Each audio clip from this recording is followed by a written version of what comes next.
జై శ్రీరామ్. అందరికీ నమస్కారం. వెల్కమ్ టు న్యూస్ అఖండ. నేను మీ కస్తూరి శ్రీధర్. మిత్రులారా, భారత్ అలాగే రష్యా దేశాల మధ్యన సంబంధాలు ఇప్పుడు అత్యంత దృఢంగా అలాగే వ్యూహాత్మకంగా కొనసాగుతున్నాయి.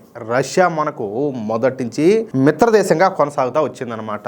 అప్పట్లో ఉన్నటువంటి సోవియట్ యూనియన్ దగ్గర నుంచి ఈ క్షణం వరకు భారత రష్యా దేశాల మధ్యన సంబంధాలు మరింత పెరిగినాయే కానీ ఏమాత్రం కూడా తగల. భారతదేశానికి స్వాతంత్రం రాకముందే అంటే ఏప్రిల్ 13, 1947 ఇరు దేశాల మధ్యన అధికారిక దౌత్య సంబంధాలు అయితే ఏర్పడినాయి. 1955లో ప్రధానిగా ఉన్నటువంటి నెహ్రూ సోవియట్ పర్యటన తర్వాత రష్యా సహకారంతో బిలాయ్ స్టీల్ ప్లాంట్ వంటి భారీ పరిశ్రమలు అయితే స్థాపించబడినాయన్నమాట. అంతేకాకుండా ఐక్యరాజ్య సమితిలో మన కాశ్మీర్ విషయంలో రష్యా భారత్కు గట్టి మద్దతునిచ్చి తన వీటో అధికారాన్ని ఎన్నోసార్లు ఉపయోగించింది. ఆగస్టు 9, 1971 ఇరు దేశాల మధ్యన 20 ఏళ్ల పాటు శాంతి, స్నేహం అలాగే సహకార ఒప్పందం కుదిరిందనమాట. 1971 యుద్ధంలో అమెరికా, బ్రిటన్ దేశాలు పాకిస్తాన్కు మద్దతుగా నిలిచినప్పుడు ఈ సోవియట్ యూనియన్ తన నౌకాదళాన్ని పంపి భారత్కు అండగా నిలబడింది. అప్పట్లో అమెరికా అలాగే బ్రిటన్ నేవీ ఫ్లీట్లు మన దేశం మీద దాడులు చేయకుండా రష్యానే మనల్ని కాపాడింది. ఇక ఆ తర్వాత 1975లో భారత్ మొదటి ఉపగ్రహం అయినటువంటి ఆర్యభట్టను సోవియట్ రాకెట్ ద్వారానే ప్రయోగించాం. ఈ సోవియట్ యూనియన్ విచ్ఛిన్నం తర్వాత కూడా రష్యా భారత్తో సన్నిహిత సంబంధాలను అయితే కొనసాగించింది. 1993లో నూతన స్నేహ మరియు సహకార ఒప్పందం పైన సంతకాలు కూడా జరిగినాయి. ఇక 2000వ సంవత్సరంలో రష్యా అధ్యక్షుడైనటువంటి పుతిన్ గారు మన భారతదేశ పర్యటనలో అత్యంత వ్యూహాత్మకమైన చారిత్రక ఒప్పందాన్ని అయితే చేసుకున్నారు. అప్పటి నుంచి ప్రతి ఏటా కూడా ఇరు దేశాల నేతలు సమావేశమవుతున్నారు. ఇక ఇప్పటి విషయానికి అయితే వద్దాం. రష్యా, ఉక్రెయిన్ దేశాల మధ్య గత 4 సంవత్సరాలకు పైగా యుద్ధం జరుగుతున్న సంగతి మీకు కూడా తెలిసిందే. దీంతో అమెరికాతో సహా యూరోప్ దేశాలన్నీ కలిసి రష్యా మీద 10,000కు పైగా ఆంక్షలను అయితే పెట్టినారు. రష్యా ముడి చమురును ఎవరు కూడా కొనుగోలు చేయకూడదని చెప్పేసి ఆదేశాలు అయితే జారీ చేశారు. కానీ భారత్ మాత్రం ఆ ఆంక్షలను ఏ మాత్రం లెక్క చేయకుండా రష్యా దగ్గర నుంచి పెద్ద ఎత్తున ఈ ముడి చమురును అయితే కొనుగోలు చేస్తూ వచ్చింది. దీంతో భారత్, అమెరికా దేశాల మధ్యన సంబంధాలు ఘోరంగా దెబ్బతిన్నాయి.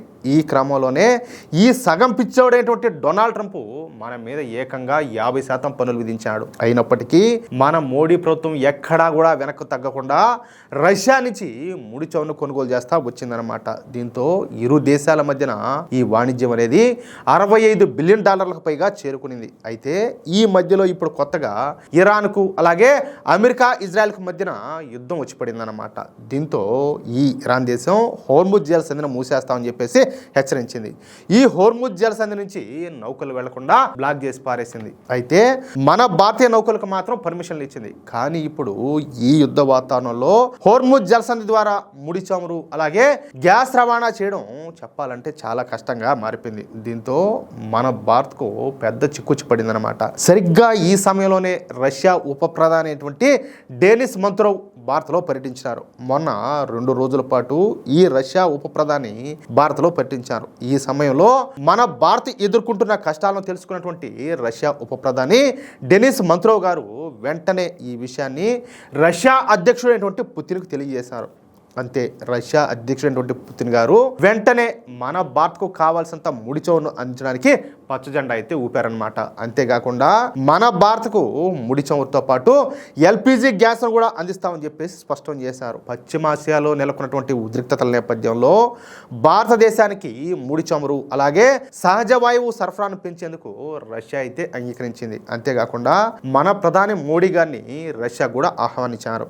దీంతో 2026 చివరిలో జరగబోయేటటువంటి 24వ భారత్ రష్యా వార్షిక శిఖరాగ్ర సమావేశం కోసం మన ప్రధాని మోడీ గారు రష్యా పర్యటనకు అయితే వెళ్ళనున్నారు. దీనికోసం రష్యా ప్రభుత్వం సిద్ధంగా ఉన్నట్లు రష్యా విదేశాంగ మంత్రి అయినటువంటి సెర్గీ లవ్రోవ్ పేర్కొనడం విశేషం అనమాట. అంతేకాకుండా భారత్కు అవసరమయ్యేటటువంటి ఎరువులను కూడా సరఫరా చేసేందుకు రష్యా అధ్యక్షుడు పుతిన్ అంగీకరించడం విశేషం. ఇక 2025 చివరి నాటికి ఖనిజ ఎరువుల సరఫరాను రష్యా పెంచిందని, ఈ ఉత్పత్తి కోసం భారత అవసరాలను తీర్చేందుకు సిద్ధంగా ఉందని, కార్బమైడ్ ఉత్పత్తి కోసం ఉమ్మడి ప్రాజెక్టును కూడా ఇరు పక్షాలు అభివృద్ధి చేస్తారని చెప్పేసి పుతిన్ గారు తెలియజేయడం విశేషం అన్నమాట. మొత్తం మీద ఆపద సమయంలో మనకు ముడి చమురును, అలాగే ఎల్పిజి గ్యాస్ను, అలాగే ఎరువులను కూడా సరఫరా చేసేందుకు రష్యా పూర్తిగా అంగీకరించడం విశేషం అన్నమాట. అది విషయం. అయితే మిత్ర దేశం అంటే ఎట్లా ఉండాలంటే ఇదిగో ఇట్లా ఉండాలి. మిత్రులారా, కష్టకాలంలో రష్యా మనకు తోడుగా నిలబడడం పైన మీరేమనుకుంటున్నారు?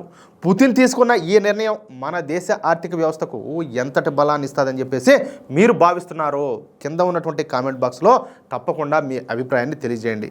ఇలాంటి మరెన్నో అంతర్జాతీయ విశ్లేషణలు, అలాగే సంచలన వార్తల కోసం మన న్యూస్ అఖండ ఛానల్ని సబ్స్క్రైబ్ చేసుకోండి. ఈ సమాచారం కనుక మీకు నచ్చినట్లయితే ఈ వీడియోను లైక్ చేసి వెంటనే మీ మిత్రులకు, అలాగే మీరు ఉన్నటువంటి వాట్సాప్ గ్రూపులోను, ఫేస్బుక్ గ్రూపులోను మన వీడియోను తప్పనిసరిగా షేర్ చేయండి. జై శ్రీరామ్, జై హింద్, భారత్ మాతాకి జై.